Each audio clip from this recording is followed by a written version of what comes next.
तो जैसा कि हमने लास्ट एपिसोड में देखा, फैंग स्टेज पर जाकर उस आदमी को रोक लेता है। तो वो आदमी फैंग को देखकर कहता है कि तुम्हारी हिम्मत कैसे हुई मुझे रोकने की, तुम खुद तो कुछ कर नहीं पाए और अब चाहते हो कि मैं भी इस कंपटीशन से बाहर हो जाऊं। तो फैंग उस आदमी से कहता है कि मैं भी यहाँ पर जीतने के लिए आया हूँ। फैंग को स्टेज पर देखकर प्रिंसेस जनरल से कहती है कि तुमने उसे रोका क्यों नहीं। तो जनरल प्रिंसेस से कहते हैं कि मुझे उस पर पूरा यकीन है, उसने काफी हार्ड ट्रेनिंग की है, इसीलिए आपको उसे एक और मौका देना चाहिए। तो प्रिंसेस फैंग को देखने लगती हैं। अब आगे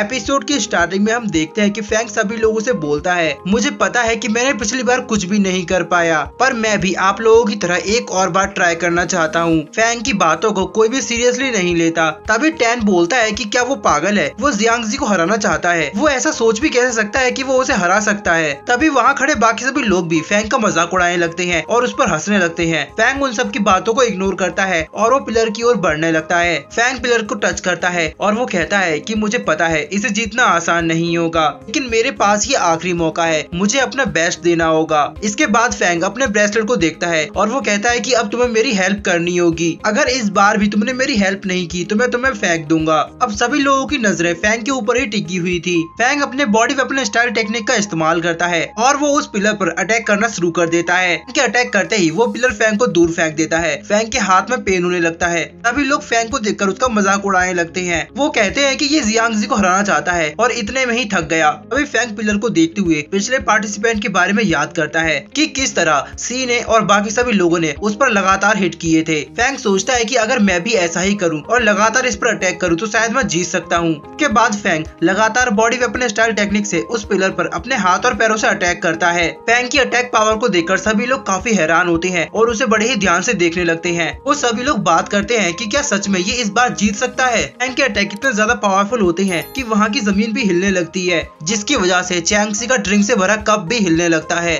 चैंगजी उसकी पावर को देखकर बोलता है कि मुझे पहले से ही यकीन था, इस लड़के के अंदर कुछ तो अलग चीज है, कोई ऐसी चीज जिसके बारे में किसी को भी नहीं पता। और तभी हम फिर से फैंग को देखते हैं। फैंग उस पिलर के चारों ओर घूमते हुए अटैक करता है। फैंग यहाँ पर अपनी पूरी स्ट्रेंथ का इस्तेमाल कर रहा था, इसीलिए वो काफी ज्यादा थक चुका था और काफी इंजर्ड हो चुका था। उसका पूरा शरीर घाव से भर चुका था, उसके मुंह से ब्लड आ रहा था। कोई भी फैंग को इस हालत में देखती है और वो कहती है कि ये अपने हाथ और पैरों का इस्तेमाल करके अपने स्कोर को बढ़ाने की कोशिश कर रहा है। इधर फैंग इतना इंजर्ड होने के बाद भी दोबारा उठता है और दोबारा से उस पिलर पर जाकर अटैक करता है। फैंग किसी भी कीमत पर अपने इस आखिरी मौके को खोना नहीं चाहता था। वो चाहता था कि वो इस मैच को जीत जाए, लेकिन इतनी ज्यादा ट्राई करने के बाद फैंग काफी इंजर्ड हो जाता है। प्रिंसेस फैंग से कहती है कि तुम वापस आ जाओ, हमें इस मैच के रिजल्ट से कोई फर्क नहीं पड़ता, तुम्हें और लड़ने की जरूरत नहीं है। लेकिन फैंग प्रिंसेस की बात को इग्नोर करते हुए दोबारा से उस पिलर पर अपना आखिरी अटैक करता है, जिसके बाद दोबारा वो पिलर उसको दूर फेंक देता है। फैंग गिरते हुए अपने ब्रेसलेट को देखता है, उसका ब्रेसलेट चमकने लगता है।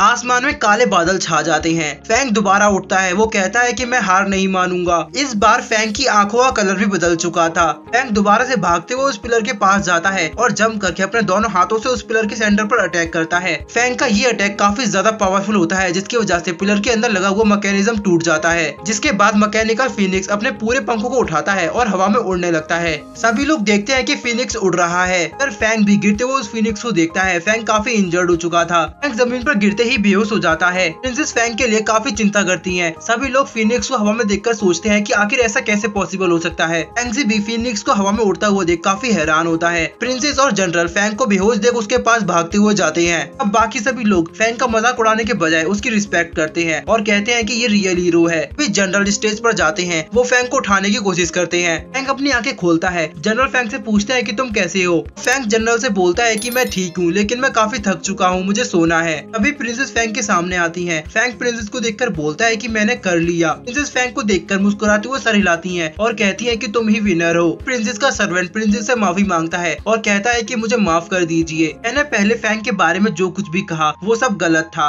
प्रिंसेस उस सर्वेंट को माफ कर देती हैं। तभी होस्ट अनाउंसमेंट करता है कि फैंग इस कंपटीशन का विनर है, क्योंकि हमारी हिस्ट्री में आज तक कभी भी मैकेनिकल फीनिक्स ने हवा में उड़ान नहीं नहीं भरी है और इसीलिए फैंग का स्कोर सबसे ज्यादा है। तभी फैंग सभी के सामने आता है और वो कहता है कि आप सभी लोगों को किसी का मजाक नहीं उड़ाना चाहिए। और इसके बाद फैंग सभी लोगों से बोलता है कि आपको मेरे और प्रिंसेस के बारे में गलत अफवाहों को नहीं फैलाना चाहिए। हम लोग सिर्फ एक बहुत अच्छे दोस्त हैं और हम दोनों एक दूसरे की रिस्पेक्ट करते हैं। फैंग की बातों से चैंगसी को काफी गुस्सा आता है, वो खड़ा होता है और वहाँ से निकल जाता है। अब टैन हाउ उन लोगों को देखकर बोलता है कि चैंगसी अब कुछ नहीं कर सकता क्योंकि वो जिन रोमर्स के दम पर प्रिंसेस को शादी के लिए फोर्स कर रहा था वो सब अब खत्म हो जाएंगे। तभी टैन फैंग को देखता है और वो कहता है कि ये पहले भी बेवकूफ था और आज भी बेवकूफ है। भले ही ये इस सेरेमनी को जीत गया पर मुझे इससे कोई फर्क नहीं पड़ता। इसके बाद टैन भी वहाँ से उठकर चला जाता है। तभी जोई ऊपर से फैंग को देखती है। फैंग सभी लोगों के बीच काफी फेमस हो गया था और अब सभी लोग फैंग की रिस्पेक्ट कर रहे थे। और तभी हमारा व्यू जाता है चैंगसी पर जो कि काफी ज्यादा गुस्से में होता है। जियांगजी चैंगसी के सामने झुकता है और कहता है कि मुझे माफ कर दीजिए, मैंने आपकी उम्मीदों को पूरा नहीं कर पाया और इसीलिए मैं आपकी पनिशमेंट के लिए बिल्कुल तैयार हूँ। आप बताइए कि मुझे क्या करना है। चैंगसी काफी गुस्से में होता है, वो अपनी तलवार से सामान को तोड़ने लगता है। इसके बाद हमारा व्यू वापस से बाकी सभी लोगों के पास जाता है। वो लोग अभी भी फैंग का नाम पुकार रहे थे। टैन हाउ उन सभी की बातें सुन रहा था। टैन हाउ बोलता है कि मुझे पहले से ही पता था इस लड़के के अंदर कुछ तो अलग पावर है। दूसरी तरफ जोई भी खड़ी होकर उसकी सारी बातें सुन रही थी और वो भी फैंग के बारे में सोचने लगती है। और इसी के साथ हमारा आज का ये एपिसोड यहीं एंड हो जाता है।